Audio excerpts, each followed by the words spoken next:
जय हिंद। कैसे हैं आप सब? आशा करूँगा आप लोग बहुत अच्छे होंगे। आज मैं आप लोगों के बीच में एक बहुत ही इंपॉर्टेंट टॉपिक जो बहुपद का ही एक टॉपिक है, जिसमें कि हम लोग जानेंगे द्विघात बहुपद और उसके शून्यकों के बीच संबंध।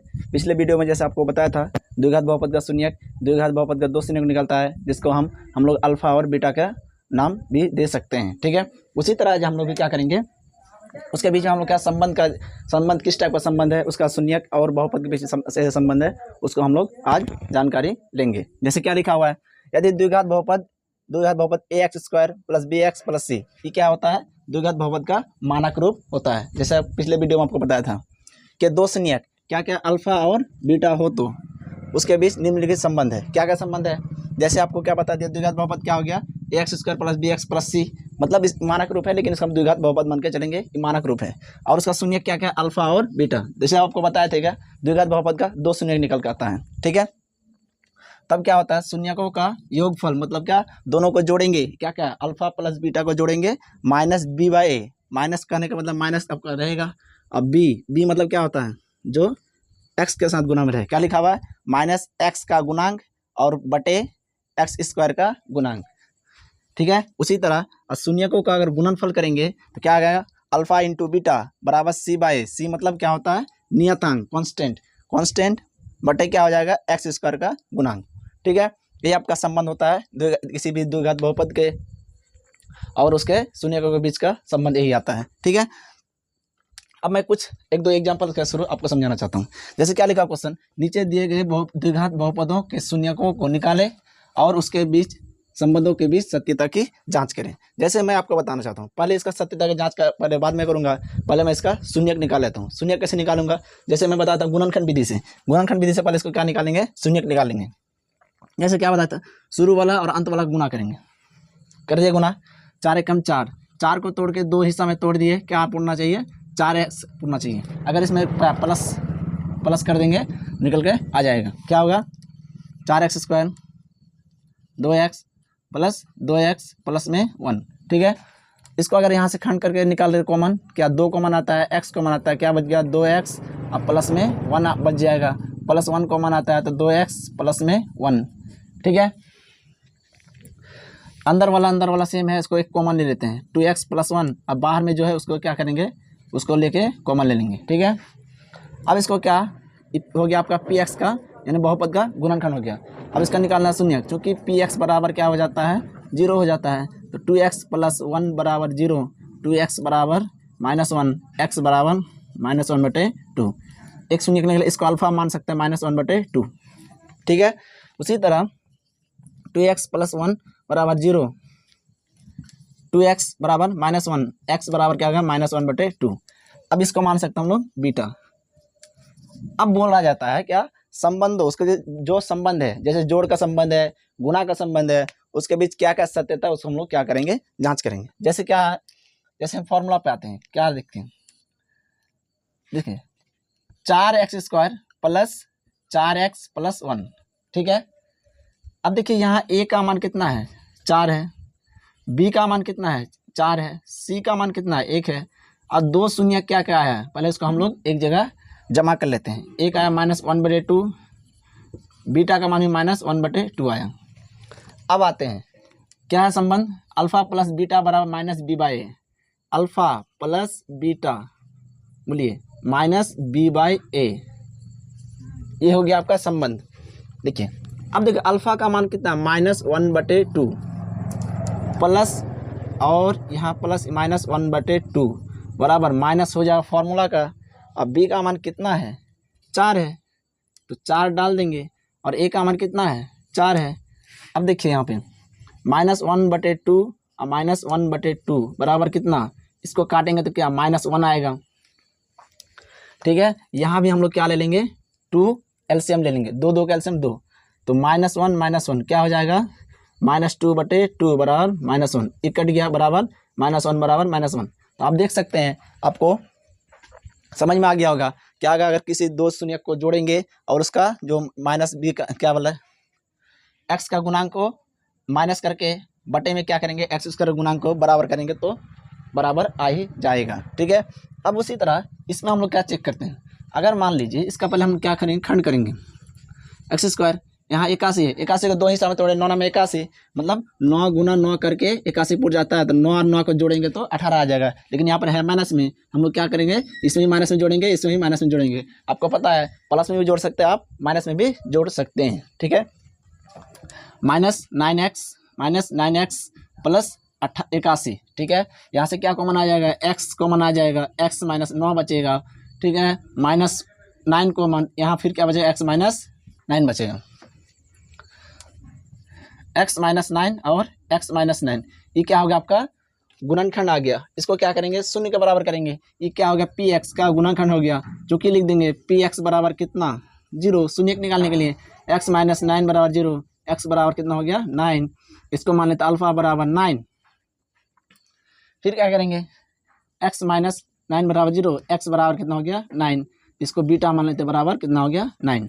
अगर इसका जांच करते हैं जांच करने का क्या फॉर्मूला हुई है, दोनों को जोड़ेंगे और माइनस बी बटे ए का ई करेंगे।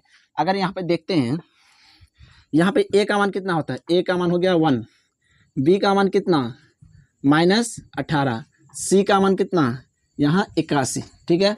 अब देखिए मैं इसको प्रूफ करता हूँ, क्या लिखा हुआ है, अल्फा प्लस बीटा बराबर माइनस बी बाई ए, ये हो गया।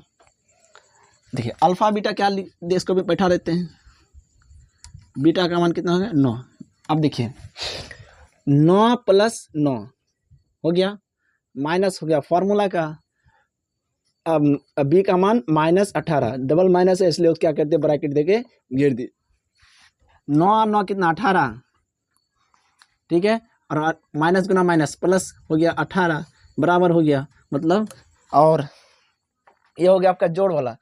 लेकिन अगर गुणनखंड वाला भी कर सकते हैं आप, जैसे अल्फा माइनस बीटा बराबर अल्फा इंटू बीटा बराबर सी बाई ए, अल्फा का मान कितना है 9, गुना कितना बीटा का मान कितना 9 बराबर सी का मान कितना है 81, ए का मान कितना 1, 9 में 81 बराबर 81, ये भी आपका क्या हो गया बराबर हो गया। जैसे इसमें मैं छोड़ दिया था, इसमें भी कर सकते हैं आप, अल्फा इंटू बीटा बराबर कितना सी बाई ए, अल्फा -1/2 गुना -1/2 बराबर सी का मान कितना है, सी का मान 1 और ए का मान कितना 4, इसको माइनस गुना माइनस क्या हो जाएगा प्लस 1/4 बराबर 1/4, ठीक है। जैसे आपको समझ में आ गया, उम्मीद करूंगा आप लोग समझ गए होंगे।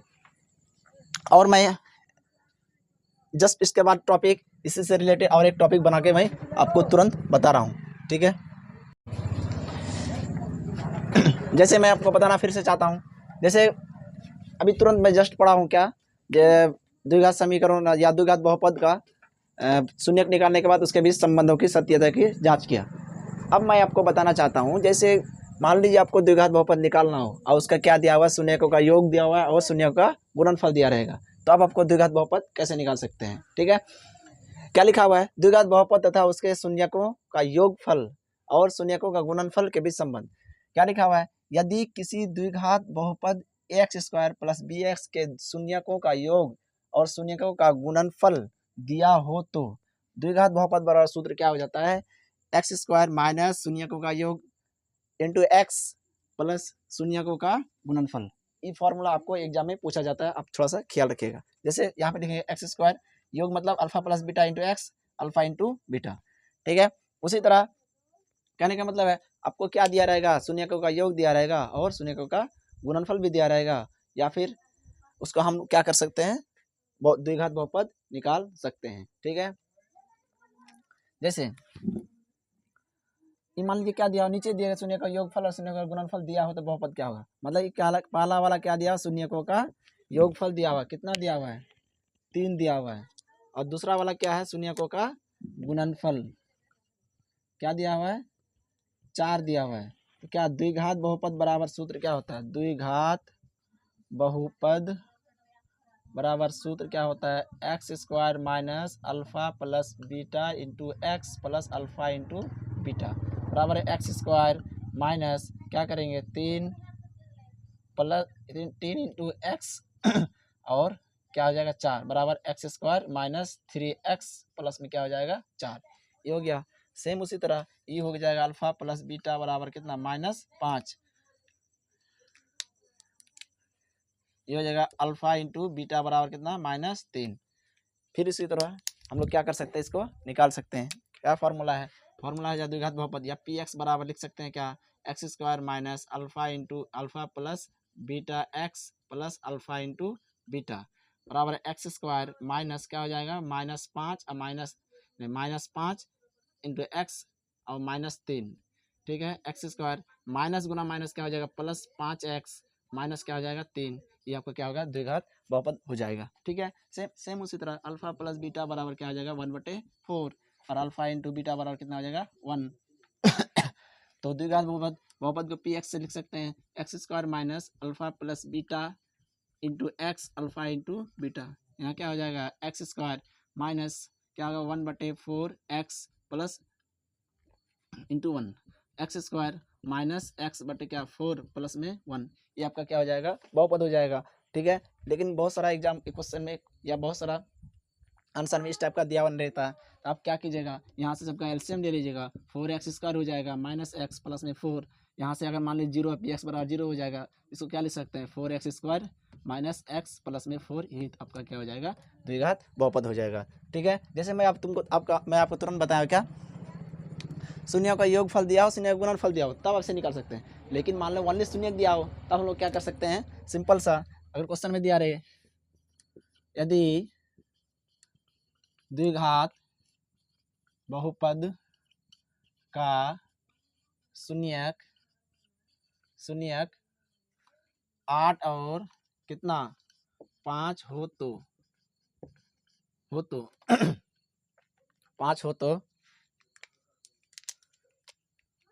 द्विघात बहुपद क्या होगा, ठीक है।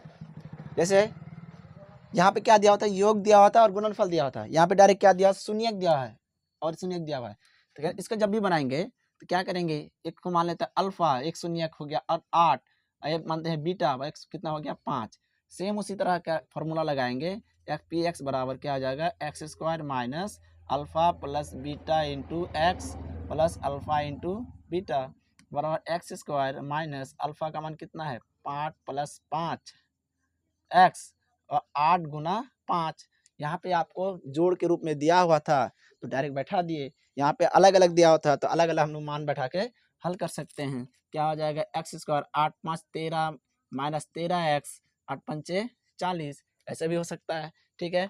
या मान लीजिए और एक देख सकता है, अल्फा का मान कुछ दे देगा 4 दे देगा, बीटा का मान कितना दे देगा 3 दे देगा, क्या करेंगे पी एक्स बराबर फॉर्मूला वही हो जाएगा, एक्स स्क्वायर माइनस एक बार जोड़ेंगे तो क्या 4 × 3 = 7x हो जाएगा, 4 × 3 = 12, ये आपका क्या हो जाएगा, द्विघात बहुपद बन जाएगा, ठीक है। कैसा लगा वीडियो आपको इससे और बेहतरीन टॉपिक मैं लेकर आऊँगा, जो आपका पॉइंट जो आपको एग्जाम के हिसाब से बहुत ही बेहतरीन माना जाता है और एग्जाम में बार बार पूछा जाता है। धन्यवाद।